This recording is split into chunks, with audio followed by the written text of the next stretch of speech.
obediência.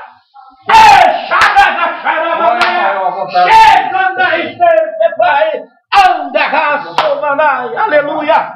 Rapaz, crente, ele pede a salvação, até perdendo, piorou. Senhor, meus irmãos, tudo bem? De onde vem o falar em línguas? Aonde surgiu? Por que falar em língua? É de Deus? Está na Bíblia? Qual é a edificação disso? E por que você acha que Deus permitiu uma coisa dessa? O falar em línguas tem dois significados.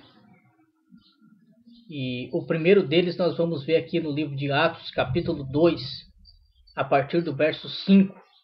Está escrito assim: E foram vistos por eles línguas repartidas como que de fogo, os quais pousaram sobre cada um deles. E todos foram cheios do Espírito Santo e começaram a falar em outras línguas, conforme o Espírito lhe concedia que falasse. Verso de número 5 está escrito assim, preste bem atenção. E em Jerusalém estava habitando judeus, varões religiosos, e de todas as nações debaixo do céu. E correu aquela voz e ajuntou-se uma multidão, e estavam confusa, porque cada um ouvia falar na sua própria língua. E todos pasmaram e se maravilharam, dizendo uns aos outros: Pois que não são galileus todos esses homens que estão falando? Como, pois, ouvimos falar cada um na nossa própria língua materna? Estavam ali pardos, merdos, habitantes da Mesopotâmia, da Judéia, da Capacedônia e da Ásia. Primeiro nós temos que ver aqui que a Bíblia não está falando só de uma língua. A Bíblia está falando claramente de duas línguas. Preste bem atenção. Duas línguas. A primeira língua está aqui, no verso de número 3. E foram vistos por eles línguas repartidas como que de fogo. Você já viu alguma língua de fogo por aí? Em algum lugar? Você já ouviu alguém falar a língua de fogo? De maneira nenhuma. A segunda língua está aqui, no verso de número 4. E todos foram cheios do Espírito Santo e começaram a falar em outras línguas. A primeira língua de fogo e depois em outras línguas. Língua de fogo quer dizer língua espiritual, ou seja, língua dos anjos. Em outras línguas quer dizer língua materna, inglês, espanhol, japonês. E na carta aos Coríntios, o apóstolo Paulo escrevendo aos Coríntios, uma igreja que era problemática, uma igreja que fazia praticamente quase tudo errado. No capítulo 13, verso 1, o apóstolo Paulo escreve dizendo assim: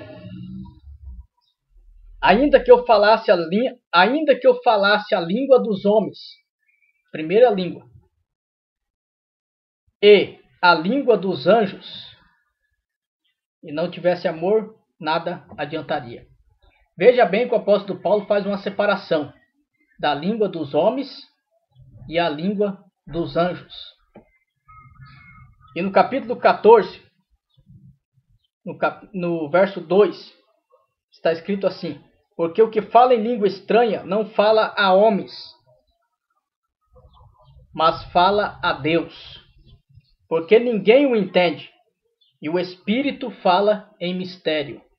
No capítulo 14, o apóstolo Paulo faz uma separação da língua materna com a língua espiritual, da língua dos homens com a língua dos anjos, da língua da terra com a língua do céu. Em nenhum ponto o apóstolo Paulo diz que não é para falar mais em língua. Em nenhum ponto o apóstolo Paulo diz que é o demônio e que é para repreender. O apóstolo Paulo simplesmente diz que o profetizar é maior do que o que fala em língua. Somente isso. Então, meus irmãos, quem condena a língua estranha pode estar blasfemando contra o Espírito Santo de Deus. E a blasfêmia não tem perdão. Mas o ponto que eu quero colocar aqui é a respeito do nosso irmão evangelista ter falado em línguas neste momento do debate. Primeiramente, falar em línguas é como está escrito aqui, é falar a Deus e não a homens. E ele falou em língua ali. Então ele não falou para Deus, ele falou para nós. Para o pastor assembleano, para mim, para os irmãos que estavam ali. Então a gente não deve falar em língua a qualquer momento, em qualquer lugar.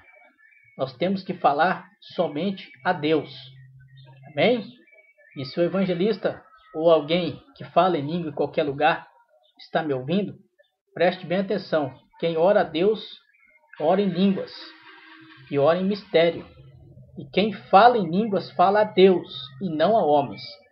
Amém, meus irmãos?